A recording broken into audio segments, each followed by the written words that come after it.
Halo semuanya, Assalamualaikum warahmatullahi wabarakatuh. Kembali lagi bersama Memida. Nah, di video sebelumnya kita telah belajar tentang operasi penjumlahan dan pengurangan bilangan bulat. Nah, untuk video hari ini kita akan belajar tentang operasi perkalian dan pembagian bilangan bulat. Tonton terus videonya sampai habis ya, supaya kalian bisa mengerti dan memahami materi tersebut. Oke, selamat belajar. Nah, tujuan pembelajaran untuk hari ini adalah yang pertama, satu, memahami konsep operasi, kedua, menyebutkan sifat-sifat operasi bilangan bulat, tiga, menjelaskan berbagai sifat operasi hitung yang melibatkan bilangan bulat, empat, menentukan hasil operasi hitung bilangan bulat dengan memanfaatkan berbagai sifat operasi. Yang kelima, menyelesaikan masalah yang berkaitan dengan operasi hitung bilangan bulat.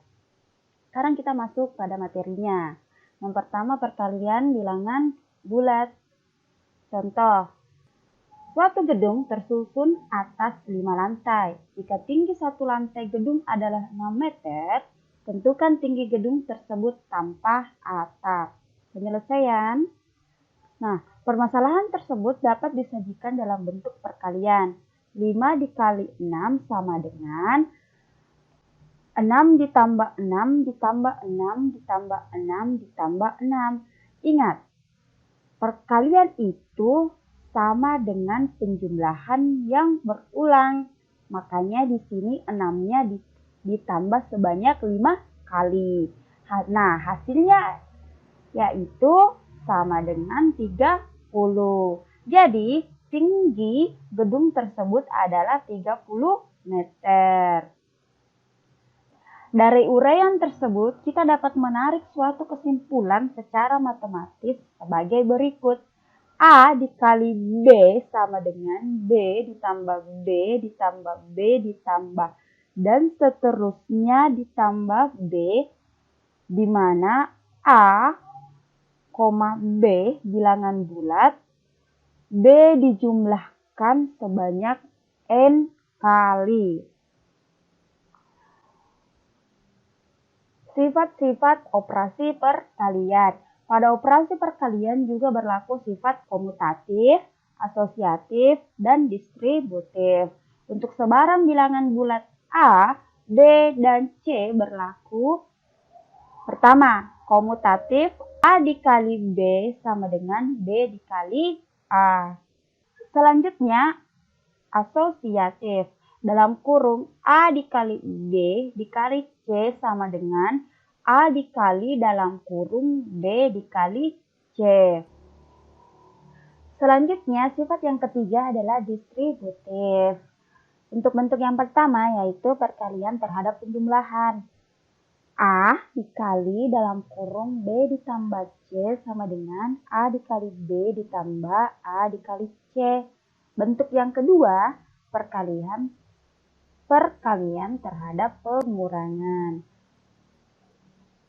Bentuknya yaitu A dikali dalam kurung B dikurang C sama dengan A dikali B dikurang A dikali C. Nah, perhatikan contoh-contoh berikut. 1. Perkalian bilangan bulat positif dengan bilangan bulat positif. 4 dikali 3 sama dengan 12. Jadi positif dikali dengan positif itu hasilnya positif. Yang kedua, perkalian bilangan bulat positif dengan bilangan bulat negatif. Contohnya, 4 dikali minus 3 itu sama dengan minus 12. Jadi positif dikali dengan negatif hasilnya adalah negatif. Yang ketiga, perkalian bilangan bulat negatif dengan bilangan bulat positif. Contohnya, minus 5 dikali 1 sama dengan minus 5. Nah, negatif dikali dengan positif itu hasilnya negatif. Untuk yang keempat, perkalian dua bilangan bulat negatif. Contohnya, minus 2 dikali dengan minus 3 itu sama dengan 6. Jadi negatif dikali dengan negatif itu hasilnya positif. Selanjutnya, 5. Perkalian dengan bilangan 0. Minus 4 dikali dengan 0 itu sama dengan 0. Jadi minus dikali dengan 0 itu hasilnya tetap 0. Begitu pula dengan 2 dikali 0 itu sama dengan 0. Jadi meskipun positif dikali dengan bilangan 0 itu hasilnya tetap 0. Untuk yang keenam, perkalian dengan bilangan 1. Contohnya 3 dikali 1 itu sama dengan 3. Minus 6 dikali dengan 1 itu sama dengan minus 6. Jadi ketika minus 6 dikali dengan 1 itu hasilnya akan menghasilkan minus 6. Negatif ketika dikalikan dengan 1 itu hasilnya negatif. Yang ketujuh, perkalian dengan bilangan minus 1. Positif 8 dikali dengan negatif 1 itu menghasilkan minus 8 atau negatif 8. Nah, minus 7 dikali dengan minus 1 itu sama dengan 7. Karena seperti yang ada di contoh 4 tadi, minus ketemu dengan minus atau negatif dikalikan dengan negatif itu sama dengan positif. Kita masuk ke bagian kedua, pembagian bilangan bulat. Contohnya, ada beberapa anak masing-masing memiliki 4 buah permen. Jika semua permen tersebut dikumpulkan, maka terdapat 12 buah permen. Pertanyaannya, berapa orang jumlah anak tersebut? Penyelesaian.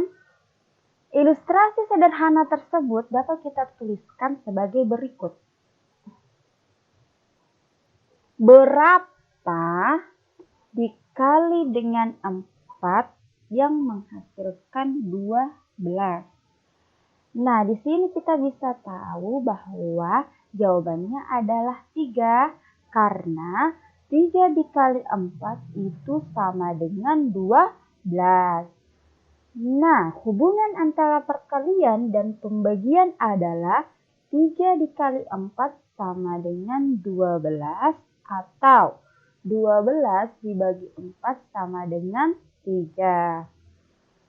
Dengan cara yang sama kita peroleh 3 dikali 6 sama dengan 18 atau 3 sama dengan 18 dibagi 6 atau 6 sama dengan 18 dibagi 3. Bentuk yang lain, 2 dikali Y sama dengan 8 atau sama dengan Y